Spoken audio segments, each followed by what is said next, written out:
So hello my dear friends, welcome to the little English master. তোমাদের জন্য এটা সত্যিই একটা আনন্দ সংবাদ বটে, কারণ 2024 সালে তোমরা সারা বছর ধরে অপেক্ষা করেছিলে যে রেলওয়ে গ্রুপ ডির ফর্ম ফিল আপ কবে হবে। কিন্তু পুরো বছর শেষ হয়ে গেল, প্রায় শেষের দিকে তোমাদের একটা শর্ট নোটিশ পাবলিশ হলো এবং সেখানে বলা হলো কি, যে সমস্ত ভ্যাকেন্সি পাবলিশ হলো সেখানে তোমাদের সমস্তই আইটিআই যোগ্যতার ভ্যাকেন্সি পাবলিশ হলো। ঠিক আছে, তোমরা ভেবে নিয়েছিলে যে তোমরা আইটিআই ছাড়া যারা আছো মাধ্যমিক যোগ্যতায় তারা ফর্ম ফিল আপ করতে পারবে না, কিন্তু এই মুহূর্তে তোমাদের একটা আমি অফিসিয়াল নোটিফিকেশান দেখাবো যেখানে তোমাদের পরিষ্কার বলা আছে যে তোমরা মাধ্যমিক যোগ্যতায় আবেদন করতে পারবে।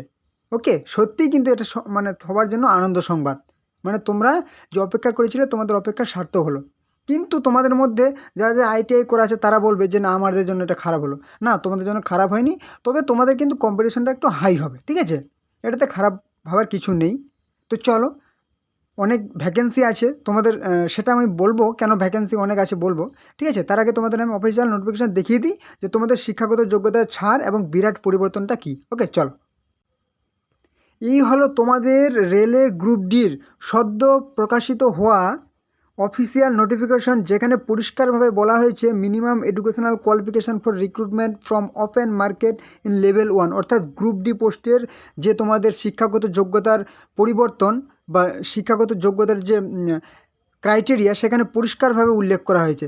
সেখানে কি বলেছে তোমাদের, এখানে দেখে নাও যে তোমাদের শুধুমাত্র তোমাদের 10 পাস যোগ্যতা অথবা আইটিআই যোগ্যতা অথবা ইকুইভ্যালেন্ট এর সমতুল্য অথবা এনএসসি বা ন্যাশনাল অ্যাপ্রেন্টিস সার্টিফিকেট, যে কোনো একটা থাকলেই কিন্তু তোমরা ফর্ম ফিল আপ করতে পারবে লেভেল 1 অর্থাৎ গ্রুপ ডি ভ্যাকেন্সির জন্য। ওকে, শুধুমাত্র মাধ্যমিক পাস যোগ্যতা হলে আবেদন করতে পারবে, শুধুমাত্র আইটিআই হলেও আবেদন করতে পারবে। ঠিক আছে, অথবা এর সমতুল্য যদি হয়ে থাকে তাও তুমি আবেদন করতে পারবে।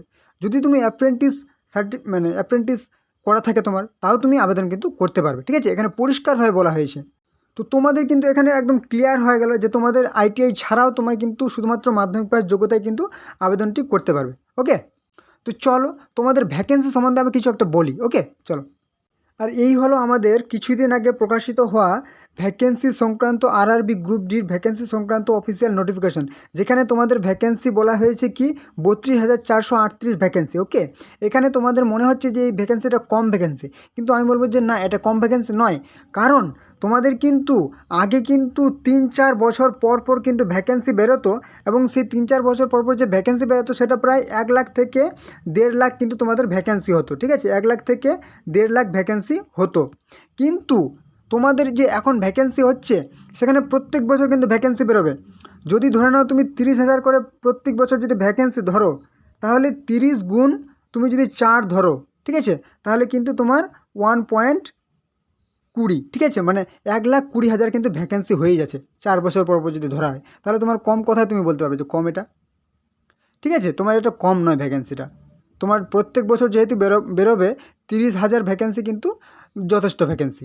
ওকে, এটা নিয়ে কম্পিটিশন করা যায় যদি তুমি চাকরিটার প্রয়োজন হয়। ওকে, তো চলো, আশা করি তোমাদের মোটিভেটেড হওয়ার যে প্রয়োজন ছিল সেটা তোমরা মোটিভেটেড হয়েছো।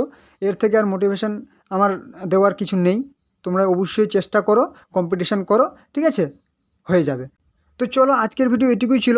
তোমাদের আরেকটি নোটিফিকেশান পাবলিশ হবে যেখানে তোমাদের ফর্ম ফিল আপ সম্পর্কে ডিটেলস দেওয়া থাকবে। ঠিক আছে, এখনও যেটা পাবলিশ হয়নি। তো তোমাদের আমি আরও তোমরা হয়তো যে বলতে পারো যে আমাদের আরও যে এলিজিবল যে ক্রাইটেরিয়া সেগুলো কিন্তু দিলে না কেন। তো তোমাদের আমার কিন্তু আরও ভিডিওতে দেওয়া আছে ফুল ডিটেলস, কিন্তু তোমরা যদি বলো যে আরও আমাদের লাগবে, তাহলে কিন্তু পরবর্তী যে নোটিফিকেশান পাবলিশ হবে সেখানে কিন্তু তোমাদের আমি ফুল ডিটেলসে দিয়ে দেবো। ওকে, আরআরবি রেলওয়ে গ্রুপ ডির যে সমস্ত ক্রাইটেরিয়াগুলি লাগে। ওকে, তো চলো, আজকে ভিডিও এটুকুই। তোমরা যে চ্যানেল নতুন আছো অবশ্যই চ্যানেলকে সাবস্ক্রাইব করে দাও, ভিডিওটি যদি ভালো লাগে অবশ্যই লাইক করে দাও। ঠিক আছে, এবং তোমরা কিন্তু অবশ্যই ভিডিওটি বন্ধুদের সাথে শেয়ার করে দাও, এবং কোনো রকম প্রশ্ন থাকলে অবশ্যই কমেন্ট করো। ওকে চলো, পরবর্তী ভিডিওতে আবার দেখা হবে। জয় হিন্দ, জয় ভারত।